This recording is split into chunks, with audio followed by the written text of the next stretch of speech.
স্বাগত জানাচ্ছি ইংলিশ সেন্টারের সাথে আছি হুমায়ুন কবির। অনেক ভালো লাগছে আবার আপনাদের হাস্যজ্জ্বল মুখগুলো দেখতে পেয়ে। আজকে আমি আলোচনা করব কি করে রিপোর্ট রাইটিংয়ে 8-এ 8 পাওয়া যাবে। সাথেই থাকুন।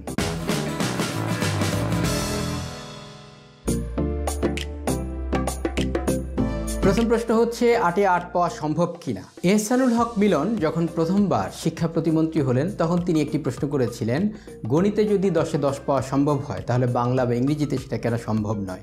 এরপরে থেকে কিন্তু আপনার বাংলা এবং ইংরেজিতে প্রচুর পরিমাণে মার্কস দেওয়া শুরু হয়। তার আগে যেটা ছিল 10-এর মধ্যে 8-এ খাতা দেখা হতো আর 8-এর মধ্যে 6 বা 6.5 সর্বোচ্চ 7 এরকম দেওয়া হতো। এখন কথা হলো ওই ট্রেন্ড ধরে যদি কোনো শিক্ষক খাতা দেখেন যে 8-এর মধ্যে সর্বোচ্চ 6 দেওয়া হবে অথবা 6.5 বা 7 দেওয়া হবে, তাহলে আমার এখানে কোনো কথা নেই।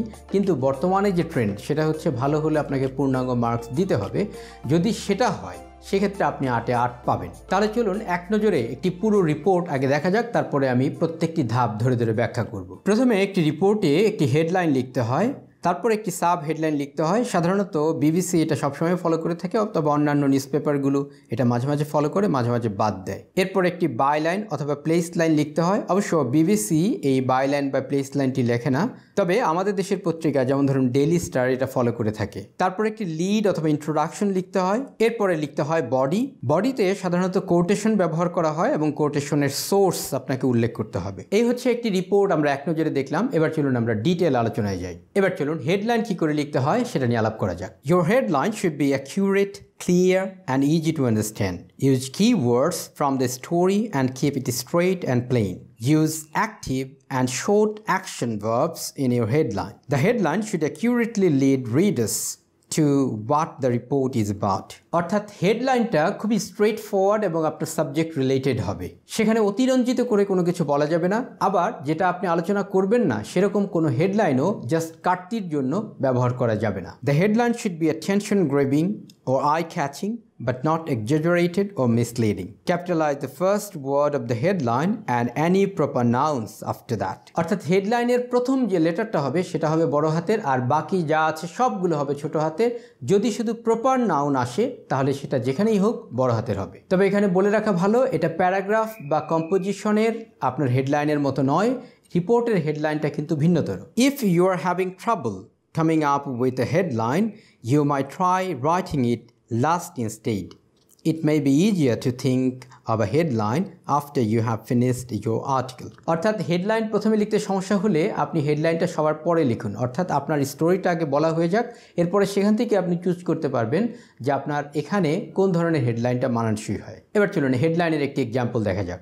Armed robbery at port lane farmers market. এখানে খেয়াল করুন, আর্মড এখানে এই বড় হাতের হলো, রবারি ছোট হাতের হলো, অ্যাট ছোট হাতের, পোর্টল্যান্ড এটা একটি জায়গার নাম সুতরাং এটি বড় হাতের হলো, ফার্মার্স আপনার এটা ছোট হাতের হলো, মার্কেট এটাও ছোট হাতের হলো। এবার চলুন আমরা আরও কিছু হেডলাইন দেখি। এটা নিচ্ছি বিবিসি ওয়ার্ল্ড নিউজ থেকে।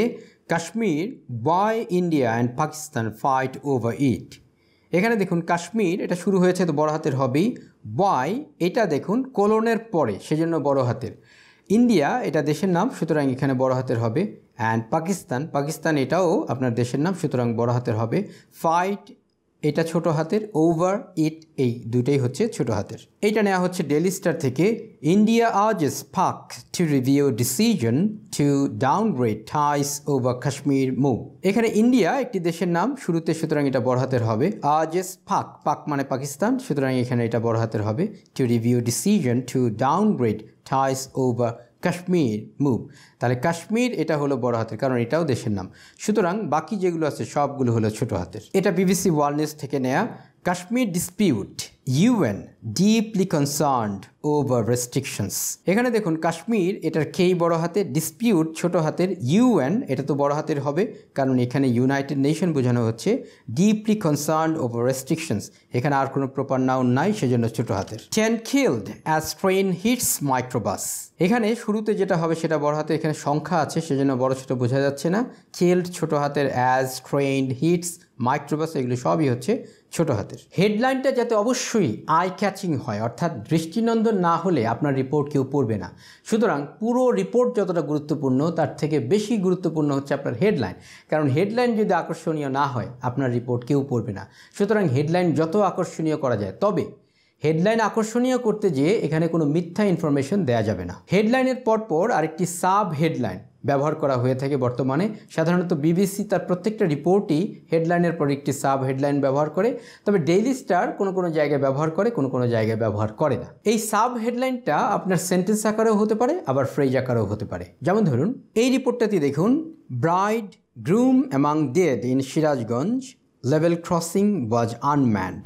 অর্থাৎ এখানে ফ্রেজ আকারে লেখা হয়েছে যে বর কনে দুজনে নিহত, আর যে লেভেল ক্রসিং সেখানে কোনো মানুষ ছিল না। অর্থাৎ এখানে এই দুইটা কথাই হচ্ছে সবচেয়ে গুরুত্বপূর্ণ। তারা মারা গিয়েছে 10 জন, এর মধ্যে বর কনে ছিল, সেটা একটি আপনার গুরুত্বপূর্ণ ইনফরমেশন। আরেকটা হলো এই লেভেল ক্রসিং, যেখান দিয়ে গাড়িটা পার হয় আর ট্রেনটা আসছিল, সেখানে কোনো মানুষ ছিল না, এটা হচ্ছে আরেকটি গুরুত্বপূর্ণ তথ্য। এই দুইটা তথ্যকে তারা এখানে ফ্রেজ আকারে উপস্থাপন করেছে। তবে অন্যান্য জায়গায় যেমন বিবিসিতে, সেখানে আপনার একটি বড় প্যারাগ্রাফের মতো করেই তারা সাব হেডলাইনটি দেয়, যাতে করে আপনার বুঝতে সুবিধা হয়। তবে এটা ম্যান্ডেটরি না, বাধ্যতামূলক না, দিলেও হয় না দিলেও হয়। হেডলাইন এবং সাব হেডলাইন লেখার পরে আমাদেরকে লিখতে হয় বাইলাইন অথবা প্লেস লাইন। বাইলাইন মানে হচ্ছে নাম, আর প্লেস লাইন মানে হচ্ছে জায়গার নাম। কখনো কখনো শুধুমাত্র বাইলাইন লেখা হয়, অর্থাৎ নাম লেখা হয়, আবার কখনো কখনো দুটো একসাথে লেখা হয়, অর্থাৎ নাম এবং জায়গার নাম দুটোই লেখা হয়। তবে বিবিসি এটা ফলো করে না, আমাদের দেশের পত্রিকা যেমন ধরুন ডেইলি স্টার, তারা এটা ফলো করে। তবে বলে রাখা ভালো, এই বাইলাইন অথবা প্লেস লাইন এটা ম্যান্ডেটরি না, বাধ্যতামূলক না, দিলেও হবে না দিলেও হবে। Byline goes directly underneath the headline. This is where you put your name and clarify who you are. The place line is where the article takes place and is written in all caps. Caps মানে হচ্ছে capital letter, এখানে আপনাকে অবশ্যই capital লেটারে লিখতে হবে। Use AP style state abbreviation. AP style মানে হচ্ছে associated press. এখানে আপনি কোনো ধরনের ফুল স্টপ ব্যবহার করতে পারবেন না। যেমন ধরুন UN, সুতরাং এখানে শুধু UN দিতে হবে, এখানে ইউর পরে ফুল স্টপ, এন এর পরে ফুল স্টপ এভাবে দিতে পারবেন না। আবার ধরুন MA, এম এর পরে ফুল স্টপ, এ এর পরে ফুল স্টপ, এরকম ব্যবহার করা যাবে না। এমনকি মোহাম্মদকেও যদি আপনি সংক্ষিপ্ত করেন, MD এর পরে ফুল স্টপ ব্যবহার করা যাবে না, অর্থাৎ শুধু MD লিখবেন। এবার চলুন বাইলাইন এবং প্লেস লাইনের দুটো এক্সাম্পল দেখা যাক। An example of a byline, Sue Smith, staff reporter. An example of a place line, Eugene Orey. তবে আপনি ইচ্ছে করলে এভাবে ব্যবহার করতে পারেন, রাকিব হাসান অথবা স্টাফ রিপোর্টার অথবা স্টাফ করেসপন্ডেন্ট অথবা রাকিব হাসান ফ্রম রাজশাহী। তবে প্রচলিতভাবে এই বাইলাইন অথবা প্লেস লাইনটা আপনার লেখা হয় হলে এভাবে করে, নাম, তারপরে হচ্ছে জায়গার নাম, তারপরে যে পত্রিকা থেকে লিখছে সেই পত্রিকার নাম, তারপরে তারিখ। আমি বিনয়ের সাথে এই রাইটারদের কাছে জানতে চাইব যে তারা এই নিয়মটা আসলে কোথায় পেয়েছেন, কারণ বোর্ডের যে একটি বই, সেকেন্ড পেপার বই দেওয়া হয়েছে, সেখানেও কিন্তু এইরকম নিয়ম নেই। সেখানে কোথাও আপনার স্টাফ রিপোর্ট অথবা স্টাফ করেসপন্ডেন্ট দেওয়া আছে, কোথাও দেয়া নাই, যেটাই আসলে বাস্তবে প্র্যাকটিস। কিন্তু আমাদের বইগুলোতে এই নিয়মটা দেওয়া আছে, এর কোনো অথেন্টিক সোর্স আমি খুঁজে পাইনি। যদি আপনারা কেউ পান, কাইন্ডলি কমেন্টে আমাকে জানাবেন। এবার আসুন, বাইলাইন অথবা প্লেস লাইনের পরে আমাদেরকে সবচেয়ে ইম্পর্টেন্ট যেটা, সেটা হচ্ছে লিড লিখতে হয়। লিড এর আরেকটা নাম হচ্ছে ইন্ট্রোডাকশন, অর্থাৎ আপনি এখানে এই স্টোরিটির মধ্যে কি বলতে চাচ্ছেন তার সার সংক্ষেপ এখানে আপনাকে বলে দিতে হবে। A news lead is the opening paragraph of a report or article and is often considered the most important part. A news report is not the time for a verbose and artful lead. অর্থাৎ লিডের মধ্যে আপনি কথার মালাঝুরি দিয়ে এখানে যা খুশি তাই বলবেন, এরকমটা হবে না। এটা লেখার একটি নির্দিষ্ট ফরম্যাটই আপনাকে লিখতে হবে। Keep your lead to the point, fitting as much of the basic information as you can into your lead. A lead is only one and maybe two sentences and summarizes the news story, the who, what, when, where, why, and how of your story should be emphasized in the lead. অর্থাৎ lead হতে হবে আপনার 1 থেকে 2 সেন্টেন্সের মধ্যে, এবং আপনি যা বলবেন টোটাল জিনিসটার একটা সামারি, সেটা হবে লিড। লিডের মধ্যে সাধারণত 5টা WH এর জবাব থাকতে হয়। একটা হচ্ছে হোয়াট, মানে কি ঘটেছিল, ওয়েন কখন ঘটেছিল, ওয়্যার কোথায় ঘটেছিল, হাউ অথবা ওয়াই কেন অথবা কিভাবে ঘটেছিল, আরেকটা হচ্ছে হু কে ইনভলভ ছিল। এই প্রশ্নগুলোর যদি জবাব না থাকে তাহলে সেটা আপনার একটি সাকসেসফুল লিড হবে না। Do not include people's name in the lead, save that the information for later, unless everyone knows who they are. For example, President Obama. অর্থাৎ ব্যক্তিটি যদি খুব বেশি ইম্পর্টেন্ট না হয় তাহলে কোনো ব্যক্তির নাম লিডের মধ্যে না দেয়াই ভালো।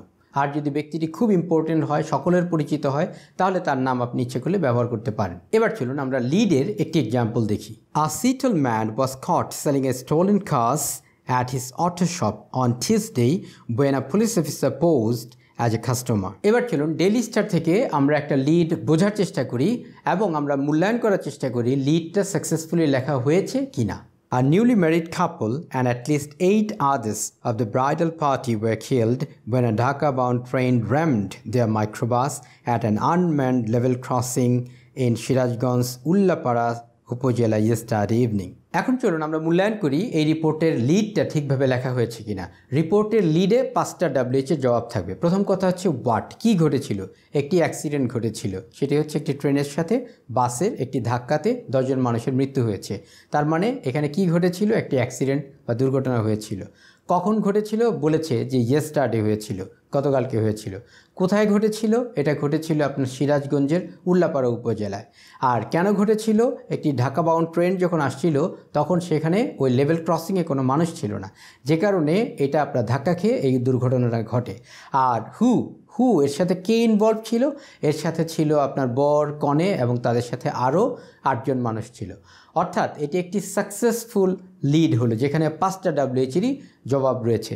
তবে সবগুলো রিপোর্টের মধ্যেই এরকম যে 5টা WH-এর জবাব থাকবে তা কিন্তু নয়। কোনোটার মধ্যে 4টা থাকতে পারে, কোনোটাতে 3টাও থাকতে পারে, কোনোটাতে 2টাও থাকতে পারে। যদি একটাও প্রশ্নের জবাব না থাকে তাহলে কিন্তু সেটা সাকসেসফুল লিড হবে না। যেমন ধরুন যদি এখানে লেখা হতো যে accident is very common in our country, তাহলে কিন্তু এটা মোটেও একটি নিউজ পেপারের ভাষা হতো না, সেটা কোনো লিডও হতো না। তার মানে হচ্ছে লিড হতে গেলে আপনাকে চেষ্টা করতে হবে 5টা WH এর জবাব দেওয়ার। যদি পারেন সবচেয়ে ভালো, যদি না পারেন তাহলে 4টা, না পারলে 3টা, এরকম কিছু জবাব আসতে হবে। যদি একটাও না থাকে তাহলে সেটা কোনো লিডই হবে না। আর যদি লিড না হয় আপনার কিন্তু প্রথমে ইমপ্রেশন খারাপ হয়ে গেলেও নাম্বার কমে যাবে। এরপরে আমাদের বডি অর্থাৎ ডেসক্রিপশনটা লিখতে হবে।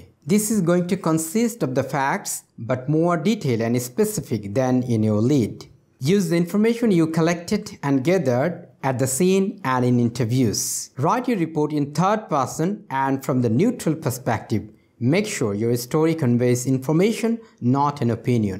অর্থাৎ যে ইনফরমেশনগুলো আপনি যে জায়গায় দুর্ঘটনাটা ঘটেছে সেখানে যেয়ে এবং মানুষের কাছে ইন্টারভিউ নিয়ে যে তথ্যগুলো পেয়েছেন সেই তথ্যগুলোই লিখবেন। তবে মনে রাখতে হবে যাতে এগুলো ইনফরমেশন হয়, কোনো ব্যক্তিবিশেষের আপনার কোনো মন্তব্য না হয়। আর রিপোর্ট লেখার সময় সবচেয়ে গুরুত্বপূর্ণ আরেকটি বিষয়, সেটি হচ্ছে আপনি নিউট্রাল পয়েন্ট অফ ভিউ থেকে লিখবেন, অর্থাৎ third person point of view থেকে লিখবেন।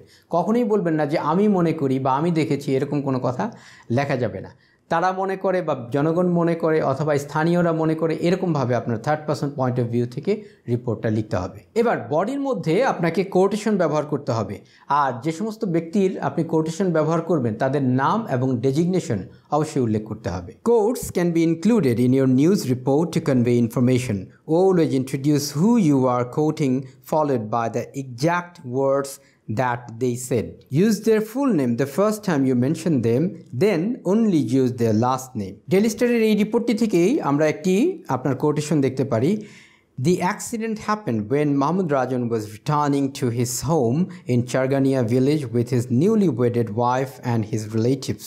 Abdul Hamid, Deputy Director of Sirajganj Fire Service said. এখানে দেখুন কোটেশনে ব্যবহার করা হয়েছে জনাব আব্দুল হামিদ কি বলেছেন এবং জনাব আব্দুল হামিদের পরে তার ডেজিগনেশন কি, তিনি আসলে কে, অর্থাৎ এই রিপোর্টের সাথে তার গুরুত্বটা কি, এই জন্য তার নাম এবং তারপরে তার ডেজিগনেশন সেটা লিখতে হলো। এখান থেকে আমরা এপি স্টাইলটাও বুঝতে পারি। দেখুন মোহাম্মদ রাজন, মোহাম্মদ এই শব্দটার পরে কিন্তু ফুল স্টপ ব্যবহার করা হয়নি, অর্থাৎ এটাই হচ্ছে এপি স্টাইল। আপনি কোনো ধরনের ফুল স্টপ এখানে ব্যবহার করতে পারবেন না। এরপর যে সোর্স থেকে আপনি তথ্য নিচ্ছেন সেই সোর্স আপনাকে অবশ্যই উল্লেখ করতে হবে। এমন কোনো বিতর্কিত তথ্য থাকতে পারে যে তথ্যটাতে সরকার অথবা ঊর্ধ্বতন কোনো কর্মকর্তা তারা মাইন্ড করতে পারেন, সেক্ষেত্রে যাতে আপনার কোনো দায়ভার না থাকে। অর্থাৎ আপনি তো যেভাবে তথ্যটা পেয়েছেন বা যেই সোর্স থেকে পেয়েছেন সেটাই উল্লেখ করছেন, সুতরাং আপনি যদি সোর্স উল্লেখ করেন তাহলে আপনার আর কোনো দায়ভার থাকলো না।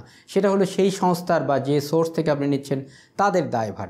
আর আপনি যদি সোর্সটা উল্লেখ করতে না পারেন তাহলে কিন্তু তার দায়ভার আপনাকেই নিতে হবে। Unless the information is common knowledge, always attribute where you got it. You can get in trouble for not giving credit to someone. This is also important in case a fact is wrong. Then it will be known who got the fact wrong and that it was not you. For example, the woman ran out of the house at 10 p.m. when she heard the burglar enter. said police. তাহলে এখানে ভদ্রমহিলা রাত্রে 11টার সময় ঘর থেকে বের হয়ে গিয়েছিলেন যে তার বাড়িতে ডাকাতি হবে সেই তথ্য শুনে, আর এই কথাটা বলেছে কে? পুলিশ বলেছে। সুতরাং এর দায়ভার হচ্ছে পুলিশের, কারণ পুলিশের কাছে সেই ইনফরমেশন নিশ্চয়ই আছে যে কারণে তারা বলতে পারছেন। সুতরাং এটা যদি ভুল তথ্য হয়ে থাকে তার দায়ভার কিন্তু আর আপনার রইল না, কারণ আপনি সোর্স এখানে উল্লেখ করে দিয়েছেন যে এটা পুলিশের কাছ থেকে পাওয়া তথ্য, এটা আপনার তথ্য নয়। এবার রিপোর্ট রাইটিংয়ের জন্য আরও কিছু পরামর্শ দেওয়া যাক। You do not want to use overly descriptive language when writing a news report. Just stick to the fact and keep the sentences short and concise. Use active language and strong verbs. মানে হলো খুব বেশি descriptive language ব্যবহার না করে আপনি এখানে dramatic language ব্যবহার করবেন এবং মাঝে মাঝে কোটেশন দিবেন যাতে এটা লাইভলি হয় এবং কথাবার্তাগুলো খুব যাতে লাইভলি হয়। লাইভলি যদি না হয় তাহলে কিন্তু আপনার রিপোর্টটা কেউ পড়বে না। খুব বেশি উপন্যাসের মতো অনেক বেশি বর্ণনা করাটা এখানে ঠিক হবে না। Speak in past tense when writing a news report. সাধারণত একটি ঘটনা ঘটে যাওয়ার পরেই রিপোর্ট লেখা হয়, যে কারণে এখানে টেন্সটা সাধারণত পাস্ট টেন্স হয়, তবে কোটেশনের মধ্যে আপনি যেটা লিখবেন সেটা প্রেজেন্ট টেন্সও হতে পারে। Start a new paragraph when there is a new thought. This might mean you may have paragraphs that are as short as a sentence or two. অর্থাৎ যখনই কোনো নতুন চিন্তা আসবে তখনই আপনি নতুন করে একটি প্যারাগ্রাফ করবেন, তাতে করে প্যারাগ্রাফের সংখ্যা অনেক হয়ে যেতে পারে এবং একটি প্যারাগ্রাফে আপনার একটা বা দুটা সেন্টেন্স হতে পারে, কোনো ব্যাপার না। প্যারাগ্রাফের সংখ্যা কত হবে এটা অগণিত হতে পারে। এটা আপনার ধরেন যদি রিপোর্টটা বড় হয় তাহলে সেখানে 50, 60 বা 100টা পর্যন্ত প্যারাগ্রাফ হতে পারে। নিউজ পেপারে কিন্তু কখনোই বড় প্যারাগ্রাফ ব্যবহার করা হয় না। Right your news report in AP style. AP style আগেও বলা হয়েছে অ্যাসোসিয়েটেড প্রেস, অর্থাৎ আপনি কোনো ধরনের ফুল স্টপ ব্যবহার করবেন না। যেমন ধরুন মোহাম্মদ, আমরা সাধারণত ছোট করে লিখি MD, ডি এর পরে আপনি ফুল স্টপ ব্যবহার করবেন না। UN, ইউ তারপরে হচ্ছে এন, এখানে ফুল স্টপ ব্যবহার করবেন না। এটাই হচ্ছে AP স্টাইল। রিপোর্ট লেখার নিয়ম কি হবে সেটা আপনারা যেভাবে করে শিখেছেন আমার সাথে সেটা নাও মিলতে পারে, তবে আমি যে সোর্স থেকে এই স্টাইলটা নিয়েছি সেই সোর্সটা আমি ডেসক্রিপশনে দিয়ে দেবো, আপনার ইচ্ছা করলে সেখান থেকেও দেখতে পারেন। আর আমি যে আপনার রিপোর্টগুলোর সহযোগিতা নিয়েছি সেটা BBC ওয়ার্ল্ড নিউজ থেকে এবং ডেইলি স্টার থেকে, তাদেরও আপনার ওই লিঙ্কগুলো নিচে দিয়ে দেবো, সেখান থেকে আপনার ইচ্ছেগুলো দেখতে পারেন। তবে আমি যেগুলো বলছি সেগুলো অথেন্টিক সোর্স থেকেই বলছি। আর আমাদের বই পুস্তকে সাধারণত এরকমভাবে লেখা হয় না, এগুলো তারা কোন নিয়ম ফলো করে লেখেন সেটা আমি বলতে পারবো না, তাদের দায়ভারও আমার নয়। তবে আমি যেটা বলছি তার সোর্সগুলোর নিচে আমি দিয়ে রাখছি, আপনার ইচ্ছে করলে সেখান থেকে দেখে নিতে পারেন। আশা করি যদি আপনারা এই নিয়মটা ফলো করেন এবং আপনার লেখা যদি ভালো হয়, গ্রামাটিক্যালি কোনো মিস্টেক না হয়ে থাকে, তাহলে আপনি 8-এর মধ্যে 8ই পাবেন। সর্বোপরি দেশকে ভালোবাসুন, বিশ্ব মানবতার কল্যাণে কিছু করুন। ভালো থাকুন।